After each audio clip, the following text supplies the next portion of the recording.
आराध्य दैवत छत्रपती शिवाजी महाराज आणि सभागृहातील उपस्थित गडदुर्गांच्या धारकऱ्यांनो, तुम्हाला प्रथम वंदन करतो. मला हे माहित नाहीये का तुमच्यापैकी किती लोकांचा आणि माझा जवळून संबंध आलेला आहे. कारण गेले काही महिने जरा थोडासा विमनस्थ स्थितीत होतो, परंतु एक दुर्दम्य आशावाद, जबरदस्त आत्मविश्वास बाळगून परत या क्षेत्रामध्ये जुलै पासून कार्यरत राहण्याचं मी ठरवलेलं आहे.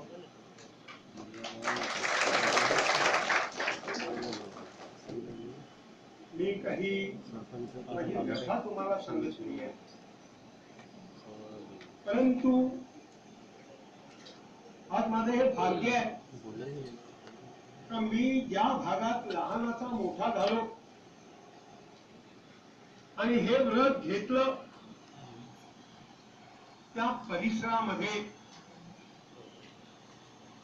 हे प्रचंड गडदुर्गांचे धारकरी, त्यांचा समुदाय बघून मी थोडासा भांबावून गेलो. कारण माझी जी जात आहे, माझी जी प्रतिभा आहे ती डोंगर दऱ्यातनं फुटते.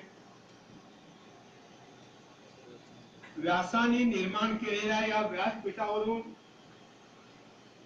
मला फारसं बोलता येत नाहीये. तर व्यासाने याच व्यासपीठावरना महाभारत सांगितलं, व्यासोच्छिष्टम जगत सर्वम. आणि म्हणून किंबहुना या दादर भागातही मला फारसे कोणी ओळखत नाहीये. त्याचं एकमेव कारण असं आहे का गेले 65 वर्ष माझे पाय जमिनीवरच आहे.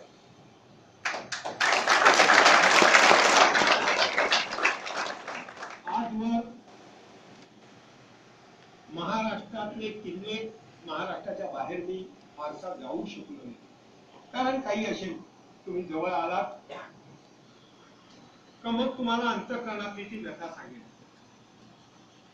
वयाच्या 10व्या वर्षीपासून मराठी 4थी मध्ये इथे पलीकडे जे म्युनिसिपल शाळा होती, त्या शाळेमध्ये जे व्रत घेतलं होतं ते आता 76व्या वर्षी सुद्धा त्यांनी सोडायला तयार नाही. कारण ज्यांनी माझा धर्म आणि संस्कृती देश राखला त्यांच्या ऋणातून अंशतः मुक्त होण्यासाठी म्हणून मी हा गडदुर्गांचा वारसा जोपासला. खूप काही धडपड केली, परंतु या ना त्या कारणाने काही प्रतिसाद मिळाला नाही. सुरुवातीच्या कालखंडामध्ये दिशाहीन अवस्थेत फिरत राहिलो. आजवर 9 दिशातना मी गड किल्ले पाहिले.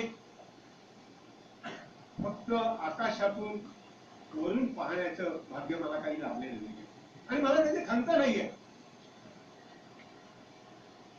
आज रायगड, राजगड सारखे किल्ले लोक विचारतात तुम्ही किती वेळ गेलात, परंतु जाऊन येणं, पाहून येणं, ऐकून येणं त्यापेक्षा महत्वाचं जे काही आहे ते संवर्धन, अभ्यास होईल. बऱ्याच वर्षापूर्वी एक प्रोजेक्ट बनवला होता. इतिहास, विज्ञान, भूगोल या 3 माध्यमातून सुमारे 65 विषय पायतळीच्या दगडापासून ते आकाशातल्या ग्रह ताऱ्यांपर्यंत. मी नव्या जुन्या शिमेवरच आहे. स्वातंत्र्यात माझा जन्म झालेला आहे आणि स्वातंत्र्य काळ मी पाहिलेला आहे. त्यामुळे बहुतांशी इतिहासकार या ना त्या कारणाने मी त्यांच्या जवळ गेलो. परंतु हा जो काही प्रोजेक्ट आहे त्याला काही फारसा प्रतिसाद मिळाला. त्यामुळे आम्ही ज्या वेळेला फिरत होतो त्यावेळेला काही वाहनही नव्हती फारशी. किंबहुना हे जे काही गडदुर्ग आहेत हे गडदुर्ग सगळ्यांनाच काही ज्ञात होते असं नाहीये. कोणी फार वरती जातही नव्हते. परंतु त्या दगडांशी, त्या किल्ल्यांशी, त्या इमारतींशी, त्या वास्तूंशी, त्या जलाशयाशी ज्या वेळेला आपण इमान लागतो त्यावेळेला ते गडदुर्ग आपली कथा आणि व्यथा आपल्याला सांगतात. माझं एक भाग्य आहे का मला माझ्या आयुष्यात अशा प्रकारची जागृती झालेली माझे सहकारी, कारण आपण वारकरी लोक आहोत, अशी धारा व्रत घेतलेले लोक आहोत, जीवनमानाच्या सीमेवर चालणारे लोक आहोत. लाखो वारकरी पंढरपूरला जात असतील, परंतु ज्यावेळी मूठभर वारकरी या गडदुर्गांवर निरनिराळ्या मार्गाने आरोहण करतात त्यावेळेला ज्ञात आणि अज्ञाताचा वेध लागतो, शोध लागतो आणि असं कणाकणाने हे तुम्हाला जमा करायचं. मित्र हो, या महाराष्ट्राला भूगोलाबरोबर इतिहास आहे आणि तो इतिहास ताठ मानेने जगण्याचा आहे. त्यात जवळजवळ 2000 वर्ष अज्ञात कालखंड आणखी असेल, परंतु सातवाहन, चालुक्य, राष्ट्रकूट, मौर्य वगैरे हे जे काही राजवंश झाले ह्या प्रत्येकाचा ह्या सह्या शिखराशी काहीतरी संबंध आहे. तुम्ही जर माझ्या जवळ आलात तर मी हे तुम्हाला सगळं सांगू शकेन. माझ्या दुर्दैवाने माझं शिक्षण, माझी आर्थिक स्थिती आणि इतरही काय काय कारण त्यामुळे मी कंसाईत करत करत फक्त शिवकाळ हा अभ्यासापुरता घेतला आणि मग माझ्या लक्षात आलं तर यातही आपण पूर्ण होऊ शकत नाहीये.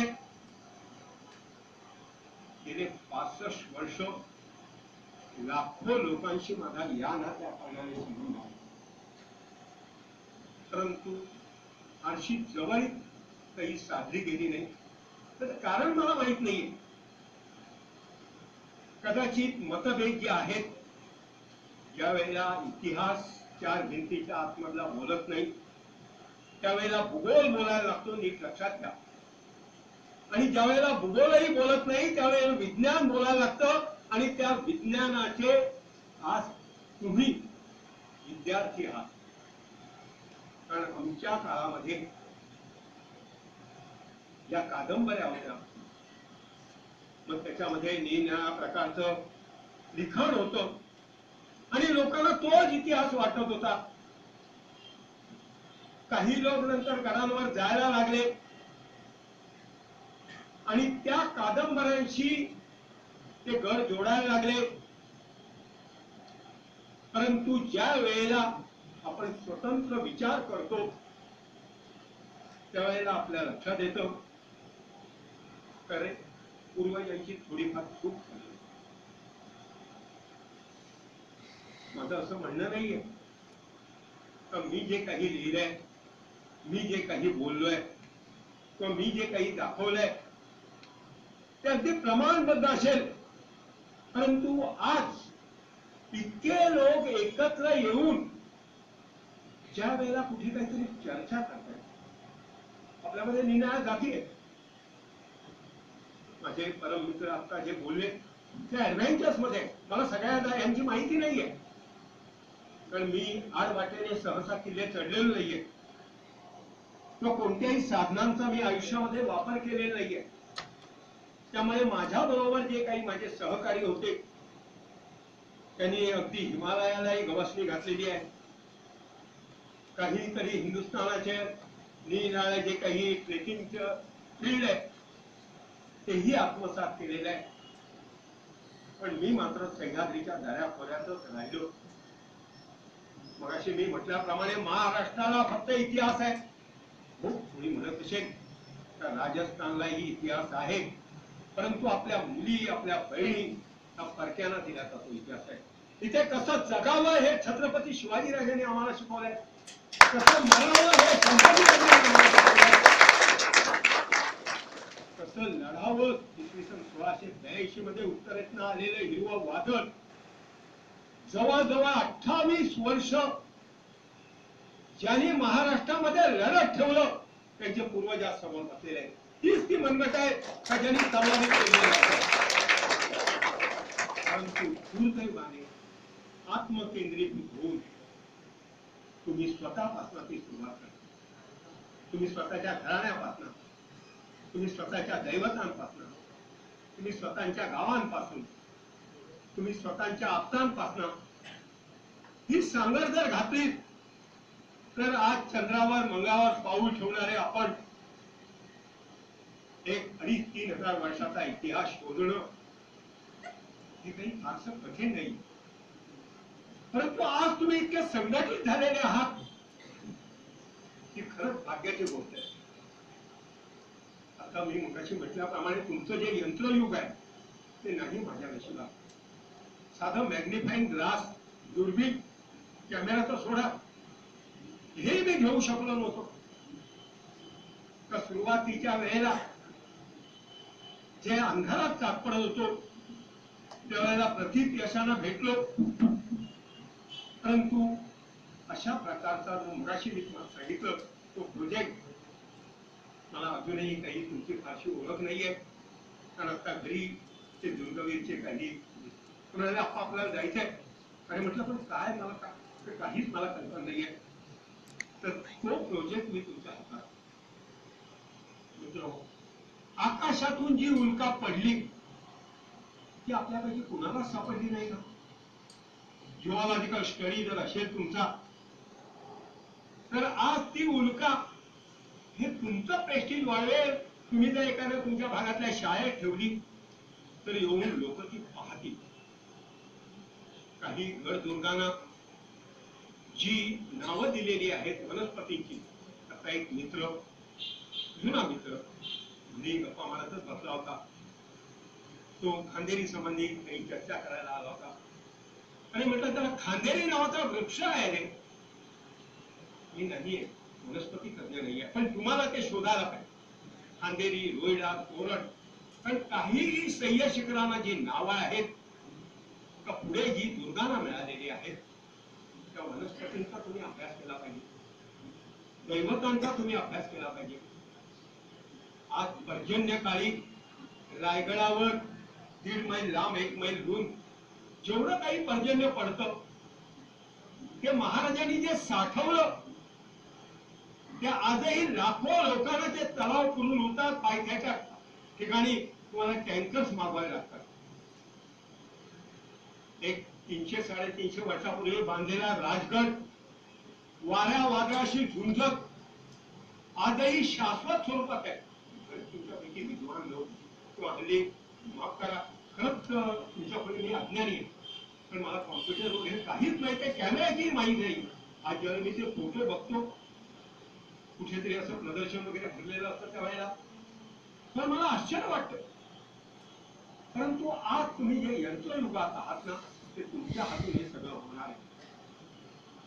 मागे एकदा असाच राजगडवर फिरत असताना त्या सुवेळाच्या बाजूने जात असताना 1 मीटर बाय 1 मीटरचं जे भुयार दिसलं. मला माहित नाही आधीच्या लोकांनी ते नमूद केलं होतं की नाही, पण मला काही सापडलं का मी ते निघून मोकळा होतो. आणि पुढे भुयार संशोधन करणाऱ्या लोकांनी मला सांगितलं की सुमारे 45 फूट ते खोल आहे. शेवटी त्याला एक हॉल आहे, परंतु पुढे काहीच नाही. त्यात कोणत्या प्राण्याचे अवशेष, त्याच्यामध्ये आणखी काही सापडलं का, हे सगळे जे काही विषय आहेत हे पुन्हा आम्हाला अभ्यासायचे. मी आता या ठिकाणी राजकारण किंवा सरकार याच्याविषयी काही बोलणार, कारण स्वयमेव मृगेंद्रता आपण सिंहाचे छावे आहोत.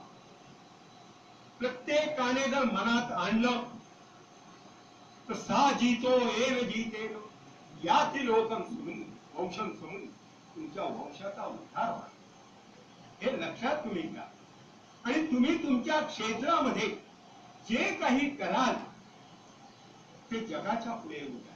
कारण आज जग एवढं छोटं झालेलं आहे का तुमच्या समोरच्या, मला त्या यंत्रयुगाची फारशी माहिती आहे, पण त्या कॉम्प्युटर मध्ये वगैरे सगळं ते मावतंय नाही. मला खरंच काही माहिती नाही, मी ते ऑपरेट करूही शकत नाही. पण जस्ट लाईक मॅडनेस अजूनही मी माझ्याच विश्वास आहे. मला अजून तेच युग आठवतंय का ज्या ठिकाणी बसून आपण त्या ठिकाणी ते बघितलं पाहिजे, ते अभ्यासलं पाहिजे. पण तुम्ही कोणीतरी येता आणि पटकन आपण हे इथे नाही इथे आहे. कारण आज महाराष्ट्रातल्या 650 किल्ल्यांचा इतिहास माझ्याकडे आहे, डॉक्युमेंटेशन माझ्याकडे आहे, पण भूगोल माझ्याकडे नाहीये. त्याचं कारण एक आहे का माझी आर्थिक स्थिती. कारण ज्यांनी रक्ताचं थारोळ करून इतिहास घडवला त्यांचा इतिहास सांगायला, दाखवायला, बोलायला, लिहायला मी कधी मानधन वगैरे घेतलं मोठे मला सांगत नाहीये. परंतु माझा आदर्श जो आहे तो तानाजी येसाजी बाजी ज्यांनी रक्ताचं थारोळ केलं आणि ही धर्म संस्कृती आणि देश लागला. धर्माची साधी व्याख्या मी सांगेन तुम्हाला, यत आचरती तत् धर्म. आपण उगाच भेद करतोय, हा या जातीचा आहे तो त्या जातीचा आहे, नाही. भगवान श्रीकृष्णांनी सांगितलंय त्यातून वर्ण्यम मया सृष्टम गुण कर्म विभाग जन्म नाही.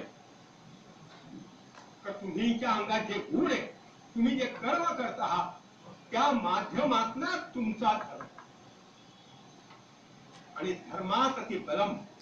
आपण ज्यावेळी गड किल्ले फिरतो त्यावेळेला तुमच्या समोर असलेला हा 75चा माणूस एव्हरग्रीन, पण तुमच्याकडे जबरदस्त आत्मविश्वास होतो, दुर्गम्य आशावाद असतो.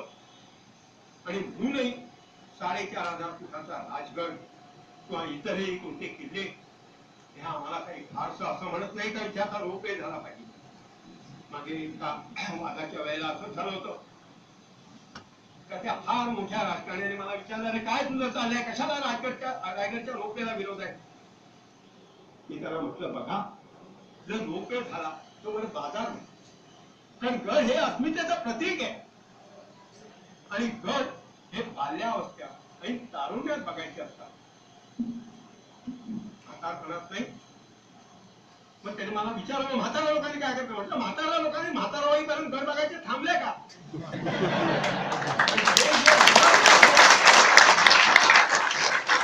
हे तुमच्या मुलाबाळामध्ये रुजलं. कारण तिथे जाऊन गंगासागराच्या 2 तांब्यांनी जाऊन आंघोळ करून अगदी पावन झालो असं नाही. कारण रायगडच्या दरवाजाची आपली जी माती आहे ते तुम्ही आम्ही घर दुर्गाचे धारकरी अंगारा म्हणून थाळी लावतो. तिथल्या तलावांचं जे पाणी आहे ते तीर्थ म्हणून प्राशन करतो. कारण 4ही छत्रपतींच्या पदस्पर्शाने पावन झालेला असा रायगड हे आमचं तीर्थक्षेत्र आहे. आणि हे तीर्थक्षेत्र आज इथे जमलेल्या एका मूर्ख लोकांचं आहे. शिवाजी महाराजांच्या प्रत्येक दिवसाची महिमा माहिती आहे, प्रत्येक युद्धाची मला माहिती आहे, प्रत्येक किल्ल्याची मला माहिती आहे. सर्वभक्षी काळ आणि भूभक्षी मानव होत्याचं नव्हतं पडून. आणि मी तुमच्याकडे ही अपेक्षा करतोय का ओम सहनावतु सहनो भुनक्तु सहवीर्यं कर्वावै. अरे आपण सगळे मिळून हे करूया. महाराजांनी हेच केलं होतं. आणि हे लक्षात घेऊन आपण आपसातले मतभेद, आपसातले जे काही इतर काही विचार ते वैचारिक देवाणघेवाण करत एक संघटितरित्या अशा प्रकारचं जर काही झालं तर दुर्ग संवर्धन व्हायला वेळ लागला. दुर्ग संवर्धन म्हणजे तरी नेमकं काय का पुनश्च आता त्या इमारती तुम्ही बांधणार असता, पुनश्च त्याप्रमाणे तुम्ही वरती करणावर जाऊन वस्ती करणार आहात का. नाही, ते इतिहासात जगण्यासाठी असतो. आणि तो इतिहासाचा मागोवा घेऊन सांप्रतच्या जीवनात तुम्हाला जगायचे. मगाशी मी म्हटल्याप्रमाणे गडदुर्गांचा वारकरी जो आहे, धारकरी जो आहे हा कधीही वृद्ध होत नाही. त्याच्या अंगात जबरदस्त ताकद असते, आत्मविश्वास असतो. कारण तो शिवाजी महाराजांच्या काळातल्या गडदुर्गांवर जाऊन असंख्य विषय आहेत. आता ही संघटना ज्यांनी कोणी स्थापन केली, माझी खरंच काही होत नाही. माझा एक परम मित्र इथे आहे, त्याला मी विचारत होतो. तर ते काही जे कागद आहेत, म्हणजे अशा प्रकारचे प्रोजेक्ट बनवलेले किंवा विषय जे काही आहेत, तर ते विषय मी तुमच्या पुढे ठेवेन आणि ते तुम्ही मांडायचे आहेत, शोधायचे आहेत. एक उदाहरण देतो. गेले कित्येक वर्ष आपल्याला सांगितलं होतं रायगडावर जी बाजारपेठ आहे, तो बाजार त्याचा फारसा अभ्यास केला. आपल्या दुर्दैवाने मी वयाच्या 10व्या वर्षीपासून त्या भागात फिरतोय, रायगडावर जातलं. त्यावेळेला जे उत्खनन झालं, त्यावेळेला त्यांना काही मूर्ती सापडल्या, काही जाती सापडली, काही दिवे सापडले आणि सगळ्यात महत्वाची गोष्ट म्हणजे काही नाणी सापडली. त्यांनी जर त्या दुकानाला नंबर दिले असते आणि अमक्या ठिकाणी अमकं सापडलं, अशा प्रकारची जर नोंद झाली असती, तर आज तुम्हा लोकांना हे लक्षात आलं असतं का या दुकानमध्ये धारवाडचा व्यापारी होता, या ठिकाणी जालन्याचा होता, या ठिकाणी जो होता तो झाशीचा होता. कारण नाणं हे इतिहासाचं बोलकं माध्यम आहे. तुम्हाला आश्चर्य वाटेल का त्यावेळेला हिंदुस्थानामध्ये जवळजवळ 900 प्रकारचं चलन होतं आणि त्या चलनावर विजयनगर सोडलं तर बहुतांशी पर्शियन स्क्रिप्ट होती किंवा हे जे पाश्चात्य आहेत यांची जी काही आहे ती रोमन स्क्रिप्ट. परंतु महाराज ज्या वेळेला राजाभिषेकाच्या वेळेला त्यांनी नाणं पाडलं, त्यावेळी ते देवनागरीत पाडलं. हा जाणता राजा मराठी भाषेचा अभिमानी होता, हे आपल्याला याच्यावरून इंग्रजांनी सांगितलं. त्यावेळेला आम्ही तुम्हाला नाणं पाडून देतो. 1672 मध्ये पाडलेलं नाणं मला माहित आहे. बॉम्बे अँग्लिक रिजन, मोनॅटो बॉम्बे अँग्लिक रिजन असं त्याच्यावर स्क्रिप्ट आहे. अत्यंत सुबक असं. महाराष्ट्राला जरूर नाही, तुमच्याकडची वेपन्स मला पाहिजेत का तेवढी मला उचल नाहीये. आणि अशा प्रकारे महाराजांचं जे नाणं आहे ते नाणं आज जर गंगेच्या खोऱ्यात सापडलं तर आपण म्हणू शकतो का महाराजांचा प्रजाजन त्यावेळेला तिथपर्यंत गेला होता आणि त्यांनी ते गंगेला अर्पण केलं. महाराजांनी सोन्याचं नाणं पाडलं, याच्यावरून महाराजांची आर्थिक स्थिती आपल्याला लक्षात. आजही जवळजवळ 65-70 वर्ष स्वातंत्र्याला होऊन तरी आपण सोन्याचं नाणं काढलेलं नाही. आणि अशा प्रकारचा सूक्ष्म अभ्यास आज जर तुम्हाला कधी संधी मिळाली तर माझ्याबरोबर गडावर आलात तर तिथला प्रत्येक चिरांचिरा तिथे बोलवतो. कारण मी माझ्या त्या राजगडच्या पुस्तकात त्या ओळी लिहिल्या, आम्हाच नको मान मरातब काही, कीर्तीची आम्हा चाड मुळीही नाही, सर्वस्व अर्पिले गडदुर्गांचे पाणी, गडदुर्ग रक्षणे हेच आमचे शील, असू आम्ही गडाचे पत्थर पायणार, आम्ही पायथडीचे दगड आहोत, आम्ही जे जुने लोक आहोत ते खायाचे दगड आहोत. तुम्ही त्याच्यावर चढायचं आहे आणि तिथून आसमंत निघायचं, तिथून तुम्हाला अभ्यास करायचा आहे. कदाचित आमचं काही चुकलं असेल, आम्हाला दोष देऊ. मी मगाशी सांगितल्याप्रमाणे माझ्या आधीची पिढी जी आहे त्यांनी 4 भिंतीच्या आतमध्ये बसून ती वर्णने केली. काही कादंबरीकाराने महाराजांचे घोडे हे गडांवर नाचवले, परंतु गडांच्या पायथ्यांच्या गावांचा ज्यावेळी तुम्ही अभ्यास कराल, राजगडच्या पायथ्याला जे गाव आहे ते आपल्याला अत्यंत बोलकेपणाने राजगडचा इतिहास सांगतो. अशा प्रकारची गावं जी असतात, ही गावही बोलायला लागतात. आपण मुंबईकडनं निघालो, पाठीत पनवेल लागतं. कुणी विचार केलाय का? पण्य म्हणजे संस्कृतमध्ये बाजार आणि वेल म्हणजे मराठी भाषेमध्ये समुद्र किनारा. घाटमाथ्यावरचा माल साष्टी आणि मुंबई बेटासाठी ज्या किनारपट्टीवर यायचा ते पण्य वेल बोली भाषेमध्ये पनवेल. पुढे पेन लागतं. मी बोलता बोलता थांबलो तर कोणी म्हणेल, काय आप्पा थांबलात का? तुमचं घोडं कुठे काय पेन खाताय? घोडं पेन कधी खात नाही, ते गायी म्हशी खातात. तर पेन याचा अर्थ मुक्काम. तिथे मुंगलांची छावणी होती. औरंगजेबाचा मावस भाऊ त्या ठिकाणी थांबलेला होता. आणि अशा प्रकारे ज्या वेळेला तुम्ही गावही बोलकी करू शकाल, नद्याही तुम्हाला बोलक्या करू शकाल, त्या ठिकाणची बंदरं तुम्ही बोलक्या करू शकाल. महाराजांनी सिंधुदुर्ग बांधताना असं म्हटलं का 84 बंदरी ऐसा जागा नाही. महाराजांचा बोल फार चांगला आहे. महाराजांनी सुरतेवर हल्ला केला होता, महाराजांनी बार्शीलोनावर हल्ला केला होता, आणि या कोकण किनारपट्टीवर 84 बंदर आहेत. मित्र हो, तुम्ही ती शोधायला, त्याच्या ठिकाणी असलेला त्यावेळेचा व्यापार तुम्ही लक्षात आणणार.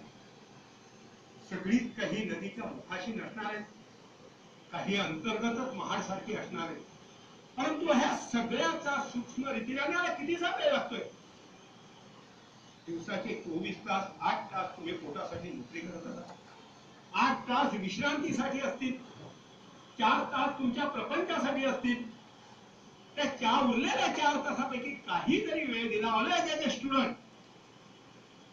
पण कुठेही मी अगदी हवेत तरंगणार नाही. बस जिथं मी आता जिंकलोय अशा प्रकारचा समज घेऊन पूर्णविराम देऊ नका. कारण महाराष्ट्राला जो इतिहास आहे, मगाशी सांगितल्याप्रमाणे, हा निरनिराळ्या राजकुलांचा. मी आता एक सिरियल बघत होता, जय मल्हार ठिकाणी. तो दक्षिणेतनं आलेला खंडोबा, बिरोबा, ज्योतिबा, म्हसोबा हे सगळे पोरफाट आहेत. हे ज्या वेळेला तुम्ही मूर्तीशास्त्राचा अभ्यास कराल किंवा माझ्याशी चर्चा कराल त्यावेळी मी हे तुम्हाला, मी कोणाच्या भावना दुखत नाहीये. तो दक्षिणेतनं येऊन 7व्या 8व्या शतकामध्ये सातारा परिसरावर राज्य करणाऱ्या मल्ल नावाच्या राजघराण्यावर त्याने हल्ला केला. साहजिकच त्याच्याकडे मनुष्यबळ जास्त होतं. हा मल्ल वंश संरक्षणासाठी कोकणात पळाला. आपण आपल्या शत्रूला असुर म्हणतो, राक्षस म्हणतो.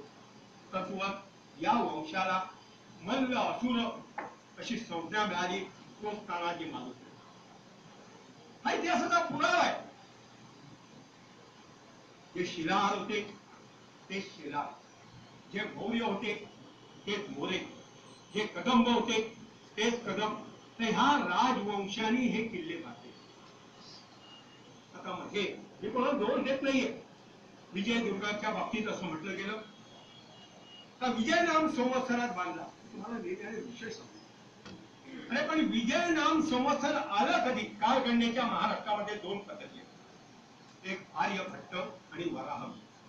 आपण सांप्रतिक कॅलेंडरवर बघतो ती वराहमी. आणि त्याप्रमाणे 1653 मध्ये विजय नाम संवत्सर येतो. पण महाराष्ट्राला कोकणात उतरले.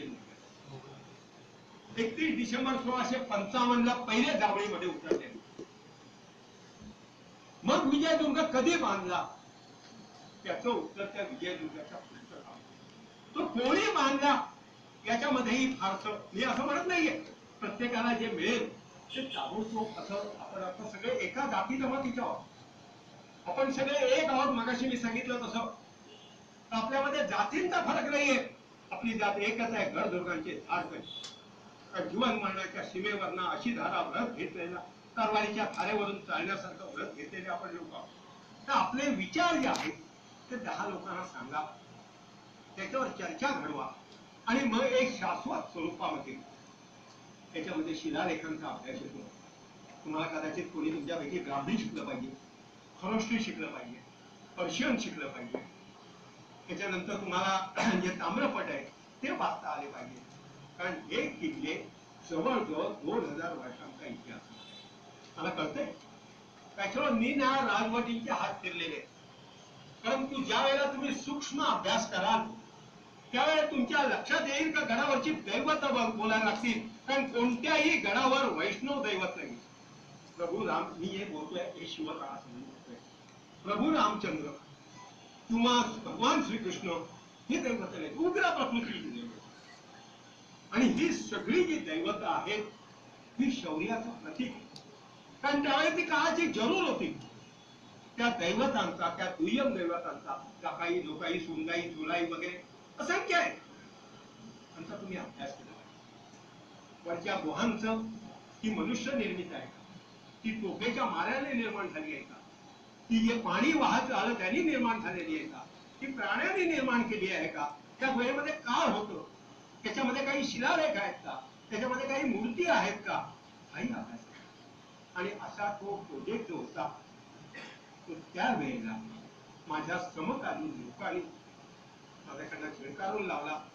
आणि मी मग शेवटी अत्यंत नॅरो फील्डवर आलो. महाराष्ट्रातले किल्ले आणि महाराजांची रणक्षेत्र ही बिझनेस पॉलिसी नाही, परंतु महाराजांच्या 400 लढायांचा इतिहास मी लिहिलाय. मला आश्चर्य, एक नाही दोन, 1642 ते महाराष्ट्रात आले. 1680 या 38 वर्षाच्या कालखंडामध्ये यांच्या जीवनामध्ये ऑल डिफरंट टाईप वॉर्स, हे 400 लढाया, दिव्यम ददामी ते चक्षु, तुम्हाला मी पाहण्याचा दृष्टिकोन. ह्या लढायांमध्ये जे प्रकार आहेत ते ऐकले तर तुम्हाला कोणता जवळजवळ 85 प्रकारच्या लढाया. तुम्ही जर मला मदत केली तर कदाचित हा आकडा वाढेलही. आणि हे जे काही निर्णय लढण्याच्या पद्धती आहेत आजही त्याची आम्हाला आवश्यक आहे. मग ते शेजाऱ्याशी असो, का शेजारच्या राष्ट्राशी असो, शेजारच्या गावाशी असो, किंवा कोणत्या आणखी कशासाठी असो, महाराज त्या संघर्षाच्या वेळेला कसे वागले हे मगाशी म्हटलं का कसं जगावं ते शिवाजीराजांनी शिकवले. तर ते जे काही त्यांची लढण्याची पद्धत आहे त्याच्यासाठी त्या लढायांचा अभ्यास गेले जवळजवळ 25-30 वर्ष पन्हाळगड ते विशाळगड जातोय. अगदी सुरुवातीला 60 मध्ये जो गेलो तो नॉनस्टॉप गेलो आणि गेम ते त्याच्या विशाळगडच्या अलीकडे 5-6 मैलावर पडलो, तो सकाळी उठलो, म्हणजे पुढे जाऊ शकलो नाही. त्याच वेळेला सगळं केलं का आता अनुभव घेण्यासाठी. आणि त्या युद्धाचा सूक्ष्म अभ्यास केलाय. तद्वत या रणक्षेत्रांचा अभ्यास तुम्ही कोणीतरी करायला. मी इथे काही पब्लिसिटी करायला आलो नाही.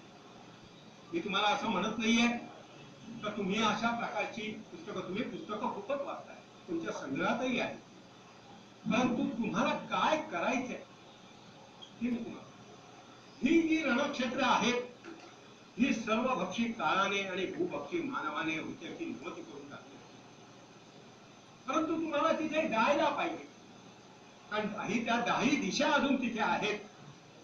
आणि मग तुम्हाला असं काहीतरी वेळ होऊन तुम्हाला विचार करायला या बाजूने महाराजांचं सैन्य आलं असेल, तिकडनं शत्रूचं सैन्य आलं असेल, या ठिकाणी ती लढाई झाली असेल, आणि हा जो रणखांब काही ठिकाणी हे तुम्हाला शब्द रणखांब म्हणजे काय त्याचाही मी उल्लेख केला.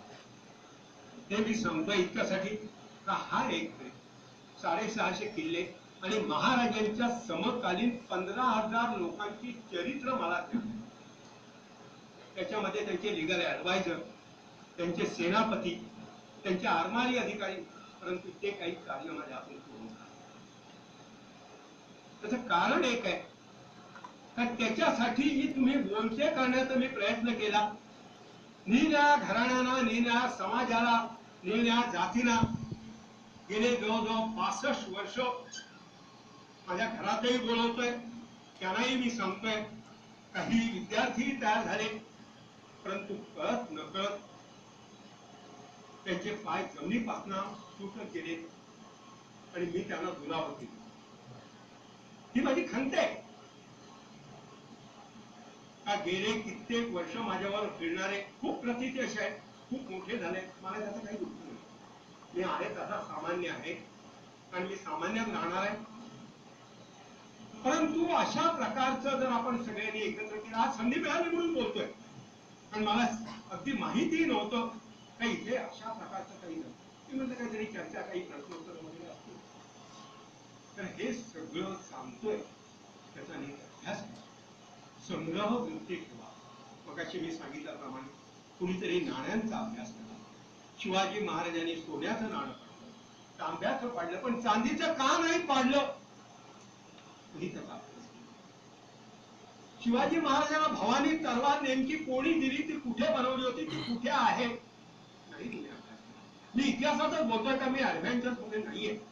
मला बाकीच्या सगळ्या गोष्टीचा, मला जलशास्त्राचा माझा अभ्यास नाहीये, वास्तुशास्त्राचा अभ्यास नाहीये, मूर्तीशास्त्राचा थोडाफार अभ्यास आहे, कारण महाराजांचा ज्या वेळेला मी वाडा रायगडावरचा अभ्यासाला लागलो त्यावेळेला मला ते वास्तुशास्त्र अभ्यास, ईशान्य दिशा ही भगवान शंकराची आहे म्हणून ईशान्य दिशेला जगदीश्वर, उत्तर दिशा ही भगवान कुबेराची आहे म्हणून महाराजांची ट्रेझरी उत्तर दिशेला आहे, वायव्य दिशा ही जलदेवतेची आहे म्हणून गंगासागर जो तलाव आहे तो मूळ पुरुषाच्या म्हणजे ग्रह प्रमुखाच्या वायव्य दिशेला आहे. मध्ये एक वाद झाला आणि निष्कारण समाज माझ्यावर चिडला. तर महाराजांचं कुलदैवत भवानी नाही, तुम्हाला दाखवा. महाराजांच्या आजोबांनी वेलूच्या कृष्णेश्वराचं मंदिर बांधलंय, महाराजांच्या वडिलांनी शिखर शिरणापूरचं मंदिर बांधलंय, महाराजांनी राजगडावर बांधताना महादेवाचं मंदिर बांधलं, रायगडावर बांधताना त्यांनी जगदीश्वराचं मंदिर बांधलं. पण तुमच्यापैकी कोणीही कधी विचार केलाय का जो 32 मन सोन्याच्या सिंहासनावर आरूढ झालेले छत्रपती शिवाजी महाराज त्यांचा जगदीश्वर एवढा सामान्य दगडाचा असेल का? मग त्या शिवपिंडीचा शोध तुम्हाला घ्यायला आज ती तुम्हाला वर नेता येणार नाही, परंतु तुम्हाला ती पाहायला मिळेल, तुम्हाला ते सिद्ध करावं लागेल आणि हे कठीण काही नाहीये. ही अपेक्षा धरून मी आज इथे मी झाला आतापर्यंत बऱ्याच लोकांना सांगू एक वेळ रायगडावर नाही गेला तरी चालेल, परंतु ज्यांनी दुसरा राज्याभिषेक केला त्या माणसाचे अनुयायी हे सगळे खालच्या रायगडवाडीच्या जवळच्या जंगलामध्ये राहत होते. ज्यावेळी जंगल नव्हतं तिथे ती आमराई होती, कारण आजही तिथल्या एका समाधीवर त्या निश्चलपुरी गोसाव्याच्या एका अनुयायाचं नाव आहे. हे सगळं अशा प्रकारचं संशोधन जे आहे ते दिव्यम ददामि ते चक्षु, हे डोळे मी तुम्हाला देतोय. मी फार वेळ काही बोलू शकत नाही, कारण गेले 5-6 महिने जरा थोडासा शारीरिक काही मानसिक आणि अशा प्रकारच्या जरा विवंचने आणि त्याच्यामध्ये आहेत. पुनश्च आपण एकदा संधी घेऊ. जाता जाता एका हिंदी कवितेच्या ज्या ओळी सांगतोय त्या तुम्ही काळजात कोरून ठेवा आणि माझ्या घरचे दरवाजे जे आहेत ते सगळ्यांसाठी उघडे आहेत. कधीही या आणि कोणत्याही विषयावर शिवकाळातल्या तुम्हाला जर काही मार्गदर्शन पाहिजे, जर काही माहिती पाहिजे असेल तर मी तुम्हाला देऊ शकेन. आणि 1 नाही 2 नाही सुमारे 40 डायऱ्यांमध्ये ऑल डिफरंट सब्जेक्ट असे नमूद केलेले आहेत. काही लिखाण मी केलंय, काही करणं आहे आणि त्याच्यामध्ये फक्त हे 2च गोष्टी मी लक्षासमोर आहेत. काही एक महाराष्ट्रातला यशचे यावत किल्ला, तसे दक्षिणेकडच्या जवळजवळ 500 किल्ल्यांचाही इतिहास माझ्याकडे आहे, परंतु भूगोल माझ्याकडे नाही आहे. त्यामुळे मी काही ते आता घेणार नाहीये. पण महाराष्ट्रातले किल्ले युद्धांचं तर लिहिलंच आहे आणि महाराजांच्या समकालीन लोकांचं इतिहासाने सांगितलं तर तुमची जी काही घराणी आहे त्या घराण्यांची मला चांगल्या प्रकारे माहिती. हे मी का केलं तुम्ही तुम्हाला सांगितल्याप्रमाणे वयाच्या 10व्या वर्षीपासून एक सवय तर काही एखादी नोंद मिळाली तर मी ती कागदावर नोंदून आणि अशा त्या कागदाच्या म्हणजे चळती किंवा त्या डायऱ्या त्याच्यामध्ये निना प्रकार आहे. म्हणजे त्याच्यामध्ये घराण्यांची माहिती आहे, त्याच्यामध्ये दैवतांची माहिती आहे, त्याच्यामध्ये शस्त्रांची माहिती आहे, त्याच्यामध्ये इतरही आरमाराबद्दल माहिती आहे, त्याच्याबद्दल मगाशी सांगितलं जसं महाराजांनी सिंधुदुर्ग बांधताना ज्यावेळी म्हटलं 84 बंदी ऐसा जागा नाही आणि 18 टोपीकरांच्या उरावर श्रीलंका अजिंक्य जागा निर्माण केला. म्हणजे महाराजांचा भूगोलही फार, कारण महाराजांना माहित होतं काय इथे 84 बंदरे आहेत, तसे 18 प्रकारचे पाश्चात्य या ठिकाणी येते. तुम्हाला आश्चर्य वाटेल, 18 नाही सुमारे 50 लोक मला मिळाले. पहिल्या आणि दुसऱ्या महायुद्धामध्ये ते डिझॉल्व्ह झाले असतील कुठच्या तरी देशामध्ये, परंतु त्यांची ती भूमी तिथे असेल. आणि आज तुमच्या हातामध्ये जे यंत्रयुग आहे त्याच्यावरची तुम्ही बटणं दाबल्यानंतर कदाचित न जाणो त्या प्राचीन देशातना शिवाजी महाराजांबद्दल एक शब्द जरी तुम्हाला काही मिळाला तरी तो अत्यंत महत्वाचा आहे. हे विजयदुर्ग पुस्तक लिहित असताना एक रेफरन्स असा मिळाला होता का जो या पोर्तुगीज डॉक्युमेंट मधला इसवी सन 1733 मध्ये पोर्तुगीजांनी गोव्याच्या पोर्तुगालवरना एक त्यावेळेला तोफ आली आणि त्या तोफेने सावंतवाडीच्या राजाला त्यांनी एका दिवसात जिंकलं. एक लक्षात घ्या. आणि ती तोफ एका वेळेला 20 गोळे सोडत होती. आणि ही बातमी ऍडमिरल तुळाचे समजली विजयदुर्गला. त्याने त्यावेळेला रुद्राजी धुळपला पाठवलं. तिथला टेक्निशियन फोडला आणि तशा प्रकारची तोफ विजयदुर्ग मध्ये बनवली. हे मी सांगत नाहीये, तर तो गोव्याचा गव्हर्नर आपल्या राजाला कळवतोय तर आपण जे ऍडव्हान्स वेपन जस्ट एक मोफत आणलं होतं तशा प्रकारची ती तोफ या ठिकाणी याने बनवली आहे. आम्ही कधी तिथं शोध, कारण तुमच्यापैकी कोणी जर तोफांचा अभ्यास केला असेल तर अशा प्रकारची तोफ शोधा. हे कशा प्रकारचं वेपन होतं, कशा प्रकारचं ते कार्य होत होतं. नाही, मी सगळ्याचा तज्ञ नाही आणि म्हणून अशा काही गोष्टींसाठी मी निमिस्मॅटिक एक्सपर्ट आहे. नाण्यांवर माझी ऑथॉरिटी आहे, मराठा पॉइंट्सवर माझी ऑथॉरिटी आहे. ते नाण्यांबद्दल एक वेळ मी तुम्हाला सांगू शकेन. कदाचित आता दिवसेंदिवस नजर कमी होते त्यामुळे मला मेटल पटकन नाही एकदा होणार. आणि शिवाजी महाराजांची नाणी ही नंतर बऱ्याच कालखंडापर्यंत पाडत होती, परंतु त्याचा माझा अभ्यास आहे. महाराजांची किती प्रकारची नाणी होती हेही मला माहिती आहे. त्याची इंटरनॅशनल वगैरे आता खूप वॉच आहे. त्याचं खूप आपल्याला काही व्यापारी जगात उतरायचं नाहीये. तर जाता जाता त्या कवितेच्या ओघी सांगतो तर लक्षात घ्या. विचार लो की मर्त्य हो, विचार लो कि मर्त्य हो, न मृत्यु से डरो कभी. अरे मरो परंतु जो मरो, जो याद जो करे सभी. वीर यो सुमृत्यु, वीर यो सुमृत्यु, जो वृथा मरे वृथा जिए. मरा नहीं वही कि जो जिया न आपके लिए. उसी उदार की कथा, उसी उदार की कथा सरस्वती बखान थी. उसी उदार से धरा कृतार्थ सार्थ बोल. तुमची आई आणि तुमची जन्मभूमी या ठिकाणी तुम्ही जन्म घेतला, मला धन्य झाले. अशा प्रकारचे शब्द तुमच्यामुळे त्या दोघांच्याही तोंडातून निघावे एवढंच मी सांगतो. तिथे थांबतो. जय हिंद.